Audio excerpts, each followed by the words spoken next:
Hello, everybody. If you just got here, appreciate it if you hit the like. We're going to be starting pretty soon. TRULIEVE, TCNNF, and TRUL in Canada. TRULIEVE did very good financials.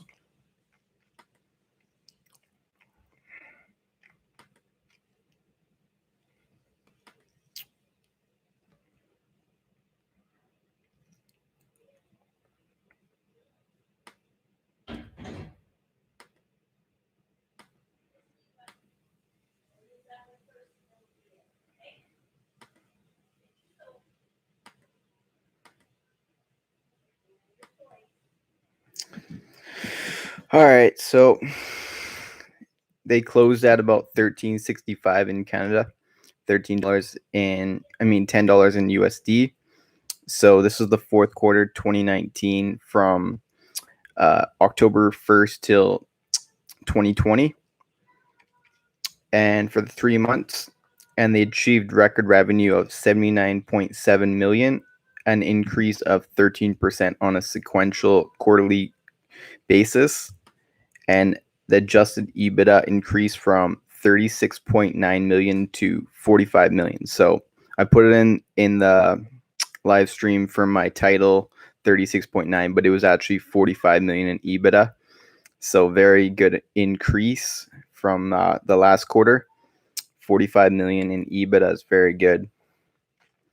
Significant sustained market share in Florida, demonstrating TRULIEVE's ability to maintain its brand and customer loyalty. And they enhanced strategic capabilities with the appointment of Susan Thronson and Thomas Milner to serve advisors on the board of directors. And they appointed Valda Coryette as Chief Marketing Officer, and that adds extensive consumer packaged goods and agriculture experience. So that's awesome. They opened 7 additional dispensaries in Florida to reach 44 stores nationally. So that's very nice, very impressive. That's exactly what they wanted to do. I didn't know they did that until this report, but that's very good. That's boom. Then they increased total current cultivation capacity to approximately 1.7 million square feet, with plans to continue indoor cultivation build out at Jefferson County, Florida, to meet expected demand. So that's I gave you on the right side, on the corner up here on the comment section, I put out the link so you can look at it yourself as well. Now I'm going to go through the actual financials. So their cash position is sitting at $91.8 million as of December 31st. And they had inventories of 204 million. So that's a lot of cannabis. They also have biological assets of 66.7 million. Very good. They also have prepaid expenses and other current assets. So that's good. Another 6.8 million. So their total current assets is sitting at 369 million. 0.8.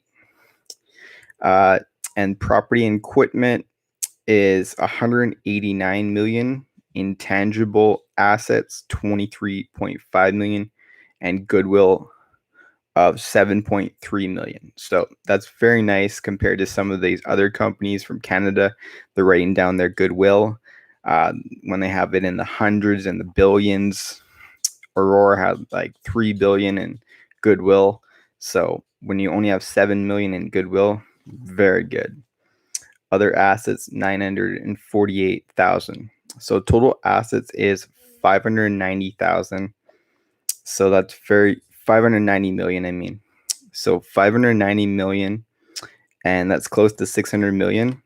And then they have liabilities, total current liabilities of 56.7 million, and deferred total liabilities. They have long-term liabilities that add up to 308 million for all liabilities. So when you do the total assets minus the liabilities, then you get shareholder equity. Shareholder equity equals 282 million. So that is pretty much their book value, 282 million. So that's very cool. Now let's get into the financials. The revenues are for the year, it was 252 million. So that was for the whole year. I want to look at the quarterly.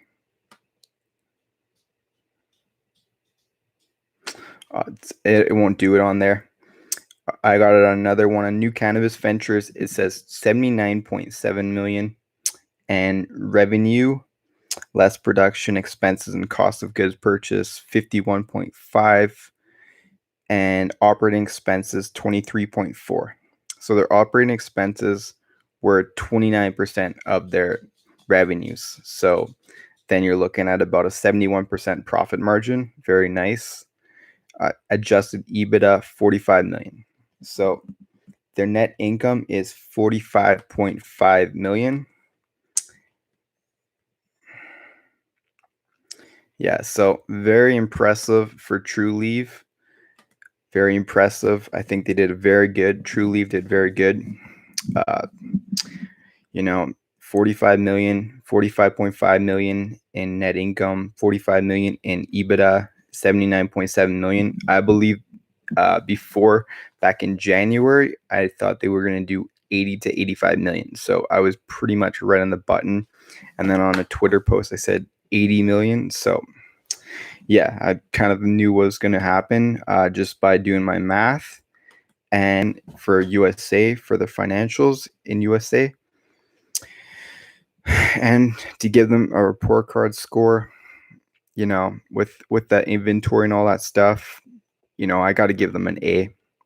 I'll give them an A. The only thing I can detract from their score is the fact that it's they put in about 61.5 million in debentures for the quarter. So if you add that with their cash balance last quarter, it was like pretty much neutral. So if they did say about 10, 15, 20 million in cash flow for the quarter, that would be an A plus. So that's my opinion on TRULIEVE. So that's what I feel about things. I think that they deserve an A.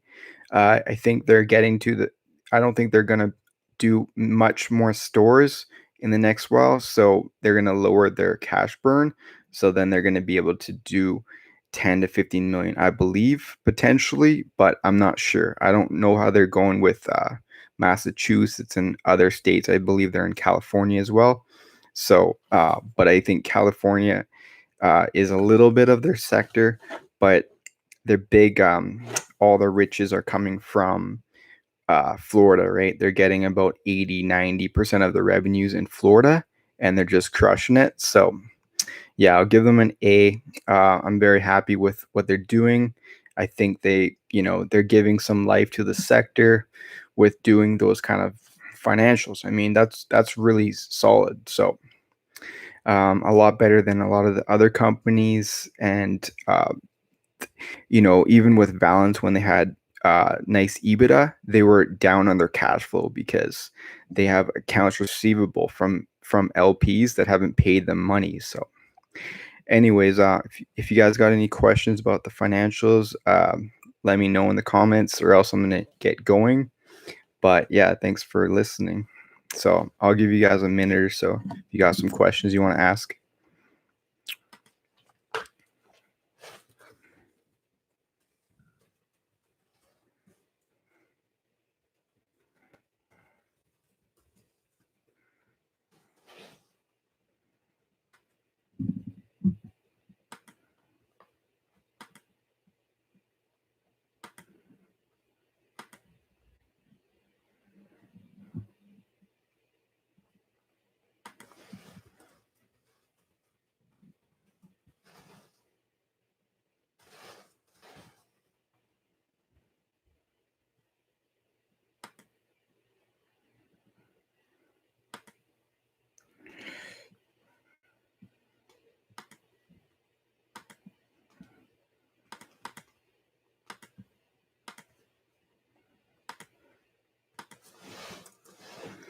That's the link for the CSE. It's got more details in there. So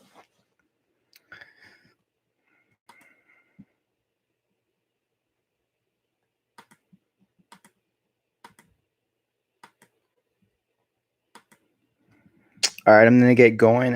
Keep compounding your info, listen to my lingo, and Shaka, peace. I'm Audi 45. You guys take care.